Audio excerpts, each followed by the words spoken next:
Hi, Russell. How you doing? I'm doing good, really good, thanks. It's fantastic to see you. Tell me, Russell Hastings, what's a typical Christmas day in your household? Typical Christmas day, I would imagine, is like most people's. Me, my wife, my two boys, then for the morning, and then my elderly mum comes over around lunchtime. Then a couple of good old waifs and strays, that are good old friends that I've had around for years. They come over for lunch. So there's, I don't know, about 8 or 10 for lunch, that sort of thing.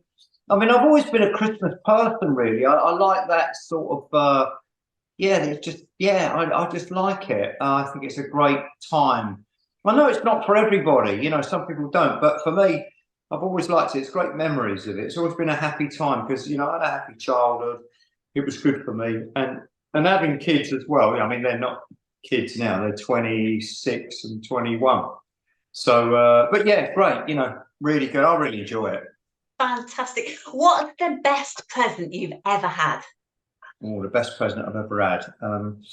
I would say the one that always sticks in my mind as a great memory is one. It was called Super Flight Deck, and it was you had to land this airplane on an aircraft carrier, and I got that in 1975, and it always sticks in my mind. I loved it. Yeah, I can remember. In fact, I googled it the other day to have a look to see if it was on eBay, and it was on eBay. You could see it, and you could actually need to buy it on there. It was, and it was just great. I looked at the box, and I looked at all the wiring because you used to hang it up by the back door. I used to in my hallway at my house. I used to be on the floor, and then you used to put it around the curtain rail, and then you'd fire the jet up along the wire, which is like fishing wire, and then return it and land it on the ship. It was great. Fantastic. Best present you've ever given? Number plates. No, place, really. Tell me a cool one. My son, whose name's Bobby, B4BOB. Oh, that's amazing. Yeah, I got him that one. I think I got him that a couple of years ago, that one. Purely because they're investments, they're investment plates. So you just buy them from them and say, look, you do what you like with it. And so in 30 years' time, it's worth X amount. And also got your name on it. But I did buy my wife's one as well. I bought her a K1M AE. Her name's Kim. Ah, very good, very good. I've got L80 for loving 80s, and I've got hell. Oh, okay. Yeah. That makes sense. I like that. Are you a last minute or an early Christmas shopper? No, I'm much better these days. I have pushed it. When we were used to do loads and loads of work right up until like the 23rd of December, um, it was so stressful, all that. So years ago, me and Bruce decided to sort of take it up until about the 9th or the 10th of December each year, and that was it. But since the online shopping's been around, I've been very good at it, but it's racking your brains every year to try and think of what to buy people. That's the thing. And it doesn't have to be extravagant at all. It's not that. And by the way, when I bought those plates, I got really good deals on them. I know quite a few people in the industry, so I wormed my way to get some good deals on them, and then it makes it worth buying. But yeah, I think I'm quite good. So I'm usually done and finished about at least a week before. What about the Christmas decorations then? When are they going up? They'll go up probably about the first week of December, just before the London show that we play. So they'll go up around about 6th, 7th of December, something like that. But my wife's got a shop, so she's already got the Christmas decorations up in the shop already. What's she So I selling have in to the get shop? ladies' clothes. You'd Nice. love it. Yeah, it's a very famous shop called Fanny Adams, and it's based in Arundel in West Sussex. But she said to me the other week, "You're going to need to get the Christmas box down. I need to get the trunk down." And so I got it's an old flight case that we used to use on the road years ago for all the guitars, and then I sort of acquired it, and all the Christmas decorations fit in there a treat every year. So I have to get the trunk down every year. So keeps it all in one place. Earliest Christmas memory. My earliest Christmas memories, I guess around 71, 1971. I was 6, around that. And walking along Bognor Seafront around that time on a Boxing Day it was. My mum, my dad, my brother.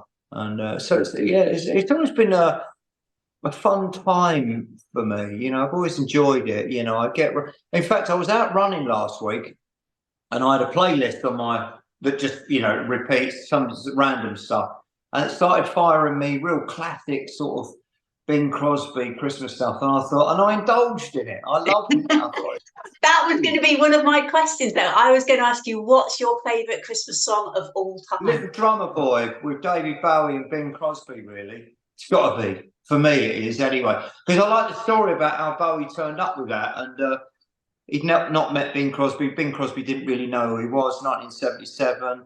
He didn't really have sort of much respect for David Bowie. And, it was a little bit weird. I don't think he lived much longer after that. It was about 77. So I think he died. I'm not sure. I think I read he died a year or two later after that. But I just love the way that it just Bowie sings alongside with Bing Crosby. And it's one that, it was always played in our household. Yeah. Yeah. Do your family get you to do Christmas songs to sing and perform at Christmas? No, no. They might ask. I might do. Do they know it's Christmas? Because it's quite funny. Because about 10 years ago, there was myself, Bruce, and Tom, he plays keys with Paul Weller on the road, and we were doing a charity thing with Midger, Gary Kemp. At York Races, it was something going on. It was a children's charity, and this would have been in about the May. So our dressing room was one of the VIP boxes which they used, and then every one of the bands had, and there was Rusty Egan was there as well, and we were in one of the boxes there, and we could hear through the wall. We knew Midge was next door and Gary Kemp because we'd been speaking to him, and then we could hear them playing "Do They Know It's Christmas?" Wow. And it was amazing, really. You got to, because they were all on the original live. Yeah, fantastic. I had like Gary Kemp and Midger, Rusty Egan on congas as well, and they were playing "Do They Know It's Christmas?" Although it was May, wow. But it was a good fun thing. It was just nice to hear. It was like, wow, today. If you could have one wish for Christmas, what would it be? Well, I'm going to be really honest. At the weekend, we've got to go and say our goodbyes to somebody that's been very close to us for the last 13 years, a guy called Alan Luckett, who's looked after the band. He's been on the road, he's been our sound engineer, he's been at every single gig for the last 13 years, and sadly, he's come to end of life. And so we got to pop into a hospice and see him. So I guess I would have liked to have been able to make Christmas, but I don't think he's going to. And so that would be my Christmas wish, for him and his family to make that. Although it's not supposed to be a down moment, because we had a lovely conversation on the phone a little while ago, and we all agreed that we're in this little waiting room. We're all in a waiting room. We're all going to be going off to this other party at some stage. Some are going sooner than others, and that's a sort of a comforting way to look at it. And he laughed, and I sort of admired his. I've just admired what he's been going through for the last year, really. And he's got young children, and it's all quite extremely sad. But my wish would be that he could make Christmas at least. But who knows? That's lovely. That's lovely. Do you make New Year's resolutions? No, never.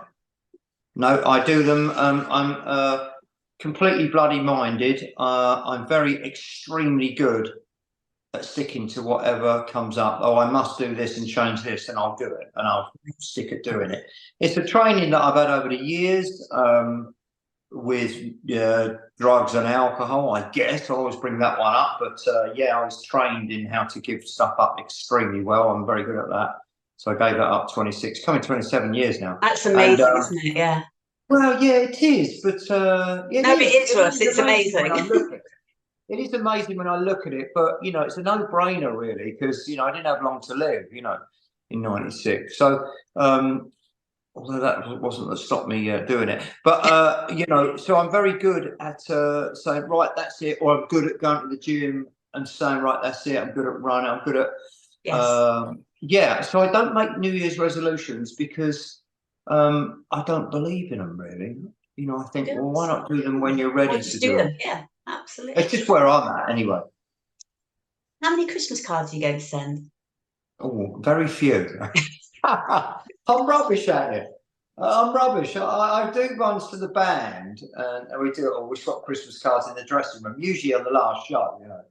And my boys and my mum, and that's probably about it, really. We don't really get into Christmas cards, and I think that's my wife's fault because her mum never did, and she doesn't.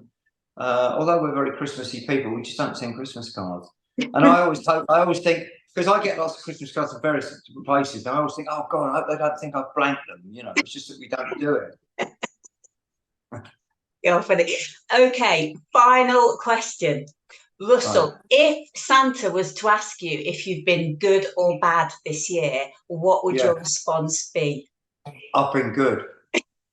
Yeah, I'm Really? always good. Yeah, yeah. No, I am. Yeah, I've been a couple of times. I've spun off. You know, I always think about on the road then, because that's usually the time. Because I've been under a lot of stress in the last sort of year. It shouldn't have been, because I had a heart attack over a year ago. But I'm supposed to be alleviating stress in my life. So, but I've been good 99% of the time. So, yeah, I think I have anyway. It's quite simple to be good. I live a very simple life, really. Much to the surprise of a lot of people, they say, "Oh, but it's really, you know, this, that." Now I go, "No, it's very simple." Like today, I've been playing golf early this morning, out with friends. Came home, sat with my family, doing this with you now. I'm going to watch Better Call Saul in a minute again because I'm right on the catch up with that one. I'm on binging it all. So I've been good, and Oh, yeah, I like that. You know, I can honestly say that. Yeah. that is lovely to hear. Russ, I think the world of you. I think you're fabulous. Oh, It's been great to thank meet you. you this year at Rewind and lovely to do these interviews. I hope you have a fantastic Christmas with your family. And I can't wait to see you in 2024. And you too. Thanks, Helen. It's a pleasure. Thank you.